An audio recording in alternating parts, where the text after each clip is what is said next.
Olá, minhas irmãs, bem-vindas ao último estudo da nossa exposição bem breve de Tito, capítulo 2, versículos de 3 a 5.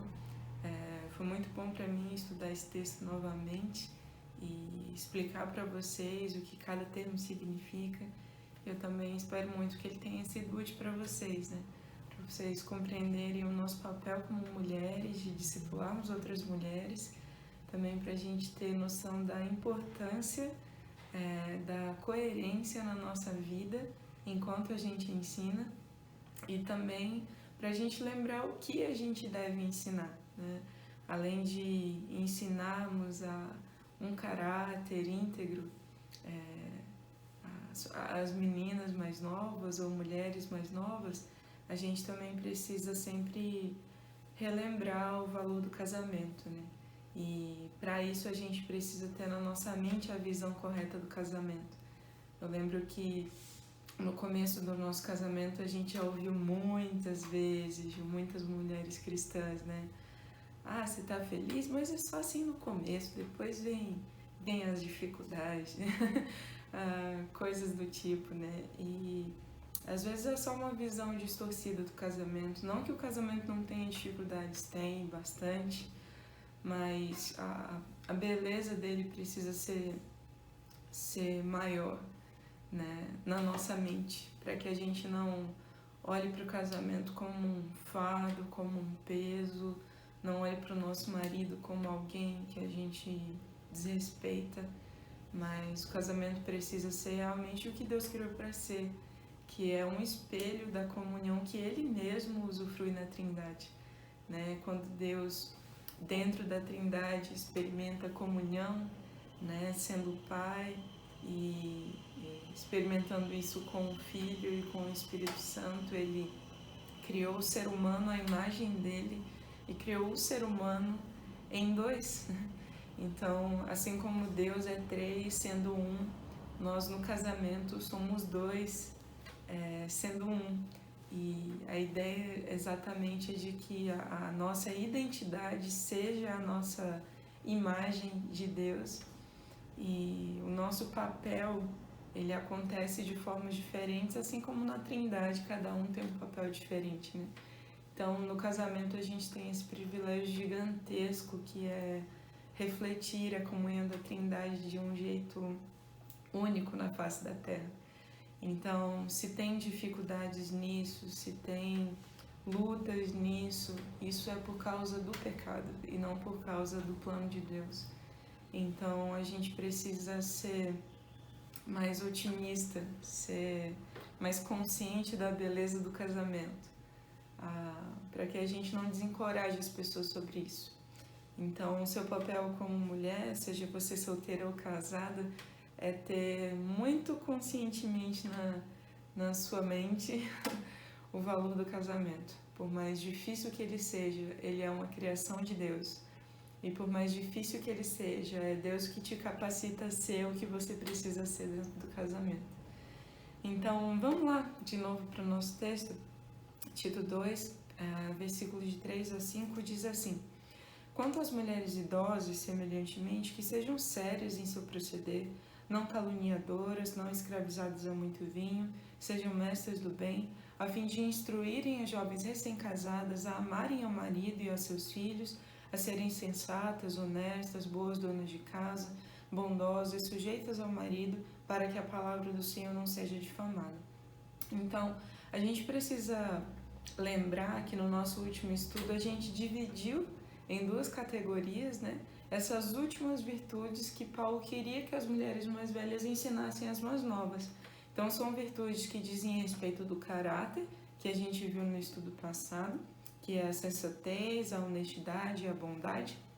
E hoje nós vamos ver as virtudes que dizem a respeito do casamento, que é o amar ao marido e aos filhos, ser boa dona de casa e ser sujeito ao marido. E o bonito desse texto é que ele fecha com a nossa motivação. Ele diz, para que a palavra do Senhor não seja difamada. Então, o que a gente precisa ter em mente é que esse padrão de mulher aqui é completamente diferente do padrão que o mundo espera do que é ser mulher. Então, quando a gente vive esse padrão aqui, a gente está indo na contramão do mundo. Mas a gente vive esse padrão não para bater no peito e dizer com orgulho: olha como eu sou uma mulher cristã, respeitada, diferente dessas mulheres do mundo. Não, o motivo não é esse. O motivo é para que a palavra do Senhor não seja difamada. Então, às vezes, quando alguém interpreta errado um texto da Bíblia, você com a sua própria vida vai esclarecer o que realmente a palavra do Senhor quer dizer e não vai deixar que a palavra do Senhor seja difamada, entende? Então, quando as pessoas olham para nós, como eu falei no primeiro estudo, elas precisam ver uma vitrine onde a joia do Evangelho é exposta. Então, a nossa vida não vai envergonhar a palavra do Senhor, pelo contrário, a nossa vida vai ser uma vitrine onde a beleza da palavra do Senhor vai ser mostrada para aqueles que não a compreendem. Então, se no mundo você ouve que ser boa dona de casa é uma furada, que isso não existe mais, quando no mundo você ouve que submissão é escravidão, quando no mundo você ouve que pureza, que castidade, isso é coisa para velho crente, a gente compreende a visão distorcida deles, mas a gente mostra com a nossa própria vida o que é a verdade através disso, ao invés disso, né? Então a ideia é essa. Então vamos lá para essas três virtudes a respeito do casamento que nós precisamos encorajar as meninas e mulheres mais novas do que nós. E além disso, nunca esqueça, a gente não só encoraja os outros sobre algo, mas a gente busca viver esse algo também. A primeira delas era amar ao marido e aos filhos. E é muito interessante aqui, mas porque mesmo em culturas que não conhecem a Cristo, ser uma boa esposa e uma boa mãe é uma dupla virtude, né? Então, mesmo em culturas pagãs, você pode ver em relatos de túmulos que a homenagem póstuma, né, é uma mãe dedicada, uma esposa amável. Então, isso é algo valorizado mesmo em culturas que não conhecem a Deus. A grande questão é que quando uma cultura não conhece a Deus, ela tende a ir para um extremo ou para outro. E foi isso que aconteceu com a nossa cultura atual. Hoje em dia, quando a gente fala sobre amar ao marido e amar aos filhos, muito raramente a gente vê uma compreensão bíblica, uma compreensão correta do que é realmente amar ao marido e aos filhos. Às vezes a gente vê dois extremos. No extremo a gente vê uma mulher que é oprimida, escravizada, que parece que esse amor à família significa que ela carrega todo o peso da família, né?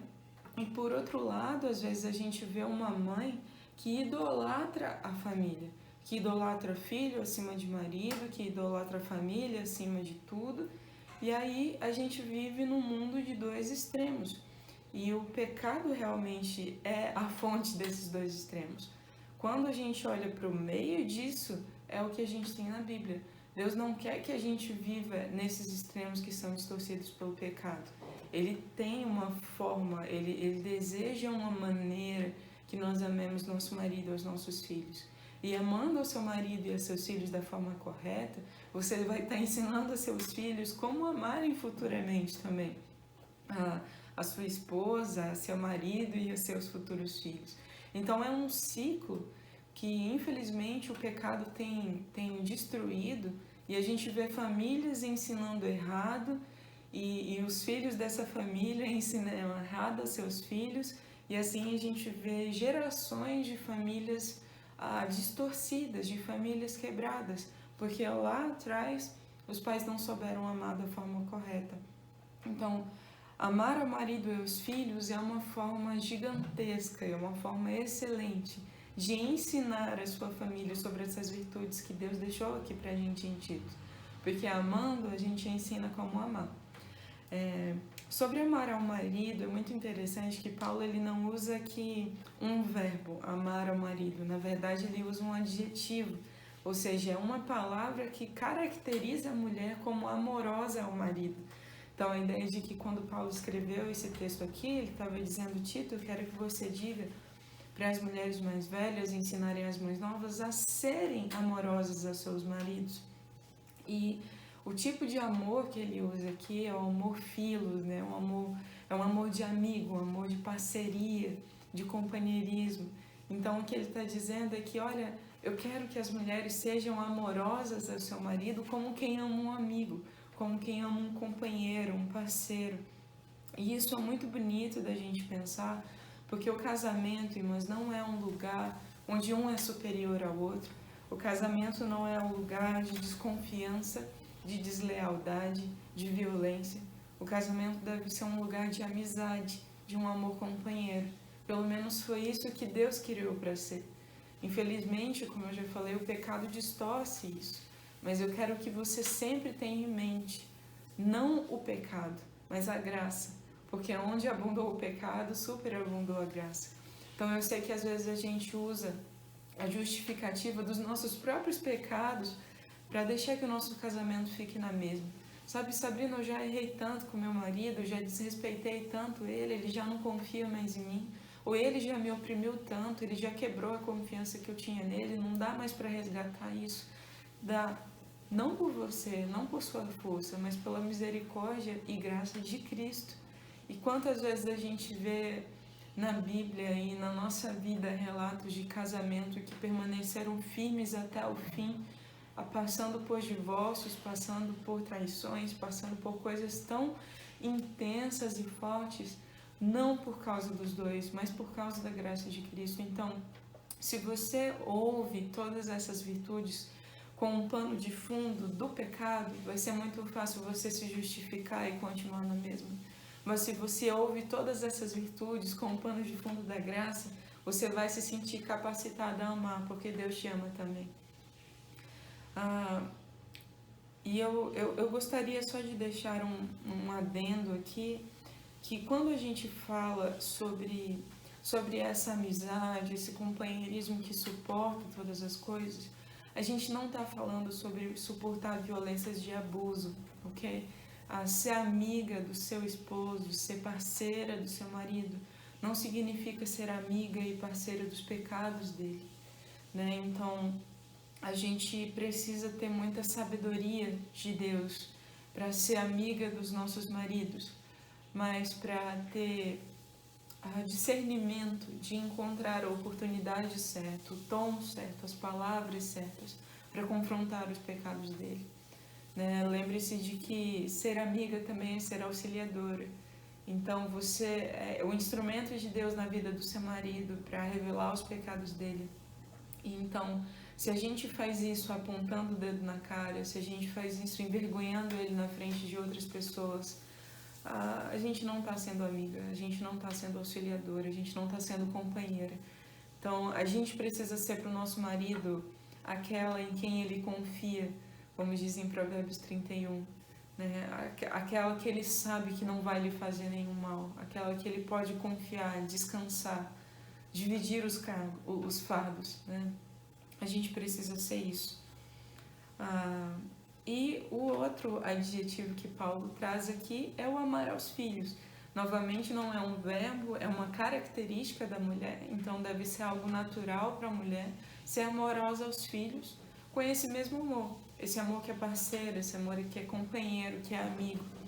E, infelizmente, o que a gente vê na relação dos filhos especificamente é aqueles dois extremos. Sabe, aqueles dois extremos de escravidão ou de idolatria? É o que a gente vê nessa relação com os filhos de um jeito muito claro, né? Às vezes a mãe é aquela que sofre tudo e às vezes por ver isso em outras famílias acaba nem desejando filhos, né? E às vezes a gente cresce nessa cultura onde a gente está, que meninas preferem carreiras do que famílias e não querem ter filhos, mesmo quando se casam, porque não querem ter o corpo com estrias ou coisas assim. E então a gente vive nessa realidade distorcida, onde filhos são simplesmente obstáculos para a carreira, são destruidores do corpo. E também a gente vive às vezes nesse outro extremo, onde filhos são pequenos deuses dentro de casa e as esposas acabam amando mais aos filhos do que ao marido, amando mais aos filhos do que a Deus, e isso é idolatria. E tem um objetivo para Paulo ter colocado o amor aos filhos depois do marido. É porque é para ser assim. Primeiro você ama seu marido. Deus colocou ele primeiramente na sua vida para te amar, para você amar e vocês ficarem juntos até que a morte os separe. Depois Deus traz os filhos. E toda vez que a gente vê essa ordem sendo trocada, a gente vê um lar sendo destruído, mesmo que parcialmente. Toda vez que os filhos são colocados antes do casamento, nós vemos casamentos sendo destruídos. Nós vemos traições, nós vemos vulnerabilidade, nós vemos desconfiança, enfim, vemos uma série de consequências e efeitos que só a graça de Deus pode restaurar. E eu nunca quero que você perca de vista esse ponto da graça de Deus. Se o seu casamento está completamente quebrado, se você está completamente distante do seu marido, porque você amou mais os seus filhos, a sua vida inteira, e talvez agora eles tenham saído de casa para viver suas próprias vidas, construir suas próprias famílias, e você se vê a quilômetros de distância do seu marido, eu quero que você lembre que essa distância não é grande o suficiente para que Deus não possa agir. Qualquer forma que o pecado tenha afetado a sua família, essa consequência não é grande o suficiente para que a graça de Deus não possa vir e restaurar e reconstruir. Nunca perca de vista o poder da graça de Deus, ok? Mas também nunca perca de vista, irmãs, a sua responsabilidade como esposa de amar, cuidar, respeitar o seu marido acima dos seus filhos, ok? Você deve sim construir esse amor de parceria com seus filhos, não como alguém que briga o tempo todo, mas como alguém que é confiável o suficiente para seus filhos descansarem, para seus filhos virem com suas lutas, com sua crise e apresentá-las para você. Sabe, às vezes a gente, como pais, acaba soltando frasezinhas que destroem a confiança dos nossos filhos sem nem perceber, né? Como, nossa, se eu imaginasse que você fizesse isso, meu Deus, você ia acabar com a nossa reputação, você quebrou. Talvez seu filho tivesse um pecado escondido para contar e não vai mais. Então, tenha sabedoria em construir essa relação com seu filho de uma forma amável, de uma forma confiável, de uma forma onde ele possa ter em você os conselhos que ele precisa. Não como uma mãe chata que só julga e acusa, mas como uma mãe amável, em quem ele pode confiar, em quem ele pode encontrar sabedoria, em quem ele pode encontrar conselhos. E se por algum motivo seu filho não ouvir seus conselhos, não ouvir essa sabedoria, deixe que ele sofra as consequências dos próprios erros e ore para que Deus haja com graça na vida dele. Deus é poderoso para resgatar ele também. Então, o que eu quero que você guarde dessas duas características aqui, de amar ao marido e aos filhos, é que amando ao marido com um amor de companheirismo, você vai estar honrando a Deus e você vai estar construindo com o seu marido uma base firme onde seus filhos podem crescer. Se você constrói o caráter dos seus filhos em cima de você e distante do seu marido, você não vai aguentar. Uma hora você vai quebrar. Ou você quebra, os seus filhos quebram, o seu marido quebra, alguém quebra na história. Mas se você se une ao seu marido, para que seus filhos cresçam em cima de vocês dois como um alicerce firme, e você permite ser amiga do seu filho, ser uma base firme para o seu filho, ele vai crescer consciente do que é amor, ele vai crescer consciente do que é casamento, ele vai crescer consciente do que é ser pai, do que é ser mãe. Ele não vai inverter as coisas porque você não inverteu as coisas. Mas novamente, se houve alguma inversão, se houve alguma distorção, ore a Deus pedindo misericórdia, porque Ele sempre tem graça suficiente para dar. Uma última coisa que eu queria relembrar aqui é o seu poder de influenciar as suas filhas a respeito de família. Quantas vezes, irmãs, eu tenho visto mães falando para filhas sobre a desgraça que é o casamento, sobre como filhos são obstáculos para seus sonhos, sobre como a adoção é um processo que só traz maldição para dentro da sua casa e eles nunca vão ser seus filhos de verdade. Sabe, todas essas mentiras a respeito da família, às vezes são ditas por mães cristãs às suas próprias filhas. E sem querer elas estão construindo meninas que lá no futuro não vão querer família também. Então, tenha consciência do seu papel dentro do seu lar. Tenha consciência do seu papel perto de outras moças ou perto de mulheres solteiras. Você tenha o poder de influenciar pessoas para enxergar a beleza da família ou para ver a família como algo desprezível. Então não seja aquela que influencia as meninas, as mulheres solteiras, a não quererem se casar, a não quererem ter filhos, simplesmente porque isso de alguma forma impediu seus sonhos. Lembre-se de que antes dos seus sonhos vêm os sonhos de Deus. E Deus valoriza muito, irmãos, o casamento. Deus valoriza muito um casamento que busca por ter filhos. Então, se você também conhece alguém que é casado, mas que não deseja ter filhos, tente conversar com essa pessoa para que ela compreenda a beleza da família com filhos, para que ela considere a adoção, talvez, para que ela não veja filhos como destruidores de sonhos, mas como concretizadores de sonhos eternos, porque é isso que filhos são.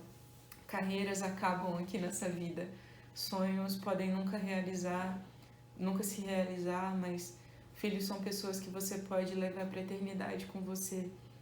Então, filhos são legados eternos. Isso é muito mais valioso, muito mais intenso e profundo e desejável do que qualquer carreira que uma mulher possa ter. Então, encoraje sobre isso, fale sobre isso. O segundo aspecto aqui é sobre ser boa dona de casa, né? E eu quero que você tenha em mente que ser boa dona de casa não diz só a respeito do ambiente físico, mas diz a respeito do seu lar. Então, ao mesmo tempo que você é aquela que vigia o seu lar como uma pessoa que cuida da saúde emocional, espiritual, financeira, física do seu lar, você também é aquela que promove um ambiente onde as pessoas se sintam acolhidas, onde as pessoas se sintam aconchegadas, onde o seu marido se sinta em casa, onde o seu filho deite numa cama, por mais simples que seja, e se sinta acolhido, se sinta num ambiente seguro. Então, eu quero que você sempre se lembre disso. Quando a gente ensina sobre ser boa dona de casa, a gente não está ensinando simplesmente a passar roupa, a usar tal marca de desinfetante, a colocar um enfeite aqui ou ali. A gente ensina, a gente encoraja sobre a mulher ter a capacidade de construir um lar onde Deus é o Senhor, sabe? Onde possa ter versículos na parede para serem memoriais daquela família, onde o marido chega num ambiente onde ele se sinta descansado, não onde ele se sinta sobrecarregado, onde o filho chega e se sinta à vontade para trazer amigos que não vão ser envergonhados ou em que ele mesmo não vai ser humilhado. Sabe, isso tudo constitui a mulher como uma boa dona de casa. Então, eu sei que às vezes, talvez você como mãe ou como sogra, talvez queira exigir da sua filha ou da sua nora o mesmo padrão de cuidado da casa que o seu. Mas às vezes ela vai ter um outro jeito, às vezes ela vai ter um outro estilo. Nem todas nós gostamos de enfeites, né? Como vocês veem aqui.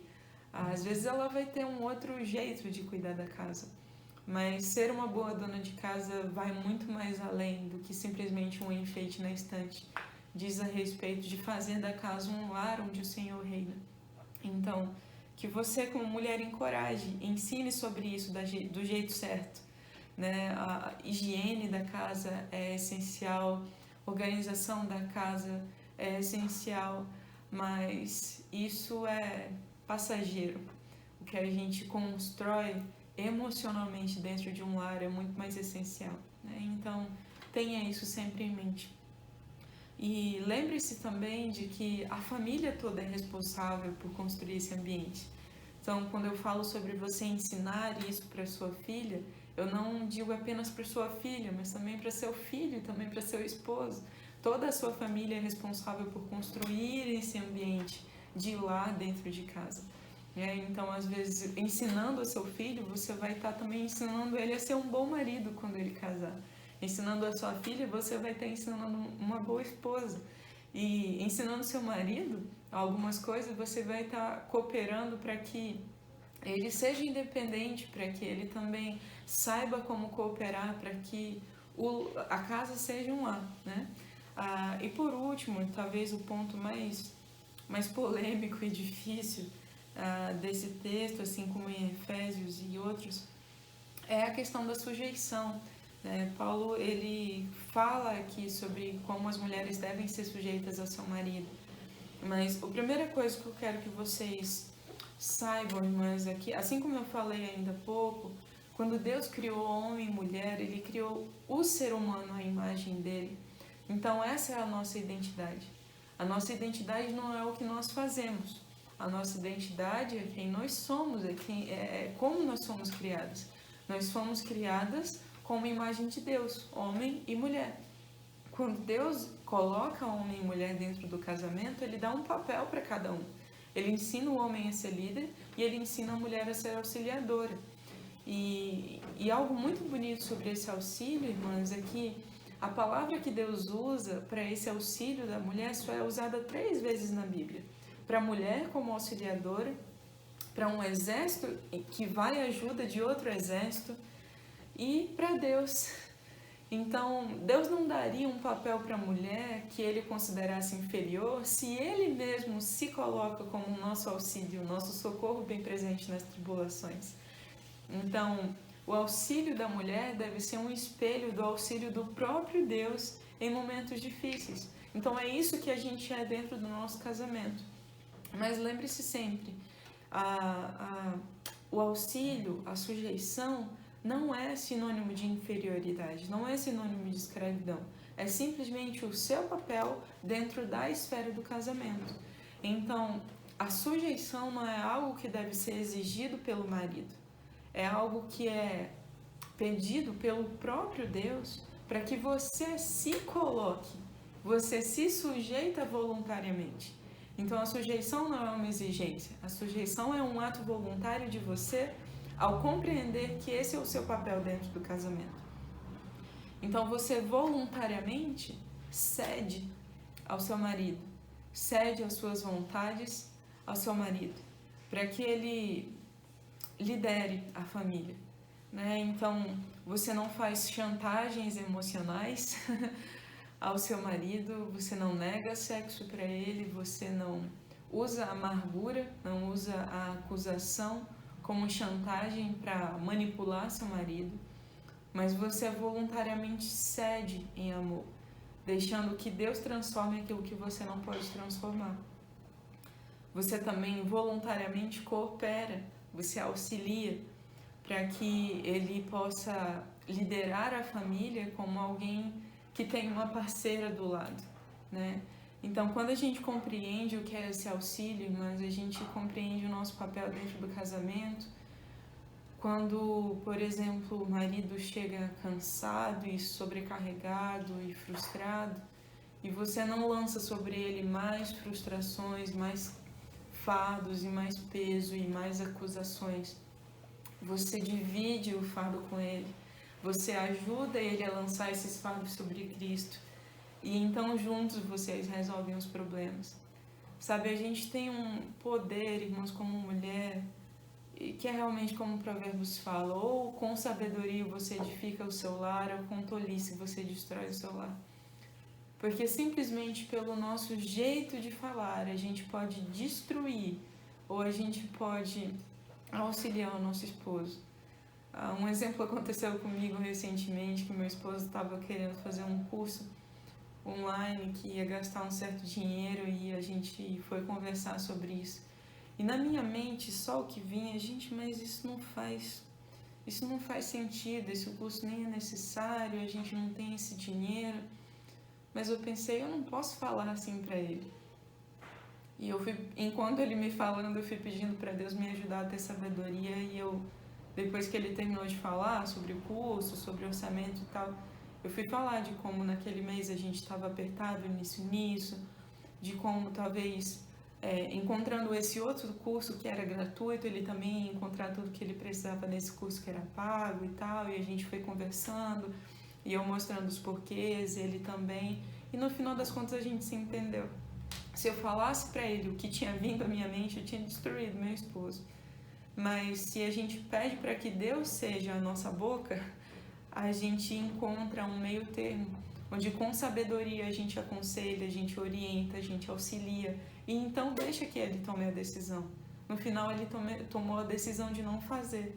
Não porque eu, Sabrina, fui a grande conselheira, mas porque Deus me usou para orientar a decisão que ele tomou. Se ele tivesse optado por fazer o curso, ok, a gente ia se rearranjar para isso, mas ele decidiu não tomar essa decisão.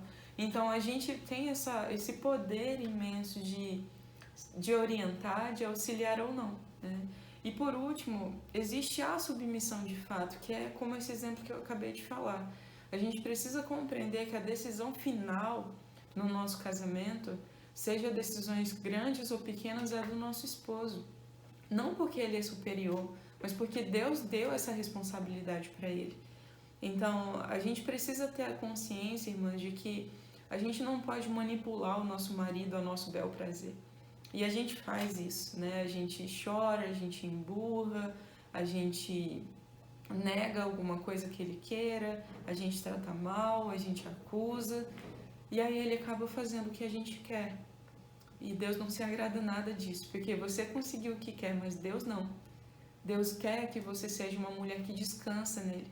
Se aquela decisão que seu marido decidiu tomar, depois de você aconselhar, depois de você auxiliar, realmente for prejudicar você e sua família, você não acha que Deus é muito mais interessado na sua família do que você? Então deixe que, se alguém precisa cuidar do coração, moldar o coração do marido, esse alguém seja Deus. Se você já falou tudo o que foi necessário, com sabedoria, com amor, e você percebeu que ainda assim ele está firme naquela decisão mal, entregue isso para Deus. Deus é muito mais interessado na sua família do que você. Ore pedindo para Deus. Deus, eu sei que aquela decisão que ele tomou é errada, vai fazer mal para nossa família. Eu já tentei aconselhar, eu tentei orientar, eu fiz isso com sabedoria, mas agora é com o Senhor. Se o Senhor quiser mudar o coração dele, mude. E Deus muda, se Ele quiser. Então, isso é submissão, irmãs. A submissão ao marido é primeiramente uma submissão a Deus. É esse descanso em Deus. E então, eu quero que você tenha consciência de que a submissão, ela não é uma escravidão. Não é aceitar tudo calado.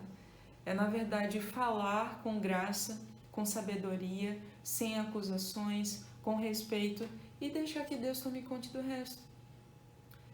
E eu queria falar também sobre um ponto que eu já falei ainda há pouco, que é a questão da violência, do abuso.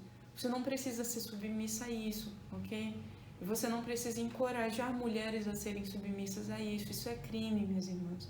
Violências, abuso dentro de casa. Deus não quer que você corra em risco de vida dentro do casamento. Em situações assim, a vida é primordial, acima do casamento. Em situações de conversa, em situações de discussões, você precisa ser uma mulher sábia. Mas em situações assim, você não precisa permanecer correndo risco de vida, ok? Então, nunca encoraje uma mulher a correr risco de vida dentro de casa, porque ela precisa ser submissa, tá? Isso não é submissão. A submissão vem antes a Deus. Por isso, quando seu marido faz isso ou te coloca sob uma situação de pecado ou quer te conduzir a uma decisão pecaminosa, você não precisa dizer sim, tá? Você precisa ser antes submissa a Deus. Às vezes, por exemplo, até desculpe dar o exemplo, mas é uma situação real, mas sabe, quando em situações de relações sexuais, por exemplo, seu marido exige sexo anal, que é algo que vai prejudicar o seu corpo, você não precisa dizer sim. Isso é algo contra Deus, isso é algo contra o corpo que Ele te deu, isso é algo contra a sua saúde. Então a gente precisa ter esse equilíbrio em mente. Submissão não é aceitar todas as coisas. Submissão é com sabedoria aconselhar o seu marido, deixando que ele tome essa decisão final e descansar em Deus sobre essa decisão. Se essa decisão vai contra a vontade de Deus explicitamente, meus irmãos, como o caso de um pecado, uma violência, um estupro, você não precisa dizer sim, ok? Guarde esse conselho no seu coração, porque a gente tem visto muitas mulheres sendo aconselhadas erradamente por muitos pastores, por muitas igrejas, e você precisa ter a mente correta sobre o que é tudo isso, para que a palavra do Senhor não seja difamada, para que não digam por aí que na Bíblia está dizendo que mulher precisa permanecer em situações de violência. Ela não precisa, ok? Guarde isso no seu coração com sabedoria, para que você aconselhe outras mulheres em situações assim. E por último, eu queria terminar com a beleza da submissão. A beleza da submissão está no fato de que você é submissa apenas ao marido que lhe pertence. Sabe quando Salomão diz, eu sou do meu marido e ele é meu? Isso é expresso na submissão. A submissão da esposa é exclusiva ao seu marido. Nenhum outro homem pode chegar com você exigindo submissão simplesmente pelo fato dele ser homem. A submissão é ao seu marido. Então, esse respeito que você tem ao seu marido é só ao seu marido. Então, compreenda a sua submissão, o seu respeito, o seu conselho, o seu auxílio como uma declaração de amor. Você faz isso a uma única pessoa na face da terra. E essa é aquela pessoa que Deus colocou na sua vida como seu esposo. Então, nossos esposos não são perfeitos. Eles erram. Às vezes eles não sabem como ser líderes. Às vezes eles não aprenderam, como ser líderes. Às vezes eles fazem as coisas simplesmente porque eles não sabem fazer. Então, que não seja você a pessoa que acusa, que julga, que aponta o dedo na cara e principalmente que envergonha ele na frente de outras pessoas. Se seu marido tomou uma decisão errada, se o seu marido não soube como conduzir uma situação, não envergonhe ele na frente de ninguém, por mais amigo que for, por mais íntimo que seja. Não envergonhe seu marido na frente de outras pessoas. Isso não é respeito, isso não é amar, isso não é casamento. Então, ajude seu marido a ser líder. Se às vezes você vai ter que esperar 6 meses para que ele aprenda a tomar uma decisão, espere. Espere pacientemente em Deus, porque assim você vai estar ensinando o seu marido a ser líder e vai estar ensinando você mesmo a ser submissa. Não tome a frente do seu marido em decisões que ele não sabe tomar. Ajude ele, decida junto com ele, para que ele seja líder, para que você seja auxiliadora, para que seus filhos aprendam com vocês dois o que é casamento, o que é um casamento que Deus se agrada. Então, chegamos ao final do nosso estudo, irmãs, e eu quero orar por todas nós, para que, como eu falei lá no primeiro estudo, no versículo central de Tito, a graça de Deus que nos salvou seja motivadora suficiente também para a nossa santificação, também para a nossa mudança. Então vamos orar? Senhor Deus, eu te agradeço muito por esses estudos que a gente teve até aqui. Te agradeço por cada irmã que se dispôs a ouvir e compartilhar com outras pessoas. Eu te agradeço porque nós vivemos num mundo onde ser mulher é tão difícil, Deus, onde o papel da mulher é tão distorcido. E nós te louvamos porque o Senhor nos deu orientações, o Senhor nos deu a tua Bíblia, a tua palavra, que é o nosso manual de como viver, que expressa o teu desejo sobre nós como mulheres cristãs. Nós te louvamos por tudo isso e também te louvamos não só porque o Senhor nos deu orientações, mas porque o Senhor nos capacitou a obedecer cada orientação. Então, Deus, eu peço que, tanto sobre mim quanto para as irmãs que estão assistindo esse vídeo, se nós vemos alguma virtude aqui que nos parece ser impossível, se nós vemos aqui alguma realidade do casamento que nós pensamos que é impossível da gente viver, resgata em nós a consciência, Deus, de que não somos nós que produzimos virtudes, não somos nós que reconstruímos o nosso casamento, é o Senhor em nós. Então nos ajuda, Pai, a dependermos do Senhor para vivermos isso aqui, para vivermos esse texto de Tito como algo real, como algo possível, como algo que é totalmente passível de ser vivido se a gente depender do Senhor. Então nos ajude a depender do Senhor em todas as coisas e a lembrarmos sempre que ser mulher cristã, que viver um casamento cristão é, antes de tudo, uma maneira de viver como Cristo. Então, se nós queremos nos dizer como mulheres cristãs, que nós aprendamos a viver como Cristo. E nós sabemos que só o Senhor pode produzir isso em nós. Então, faz isso em nós, Deus, pelo poder do Teu Espírito Santo. Em nome de Jesus. Amém. Então, amém, minhas irmãs. Deus as abençoe e até uma próxima oportunidade de estudo. Tchau, tchau.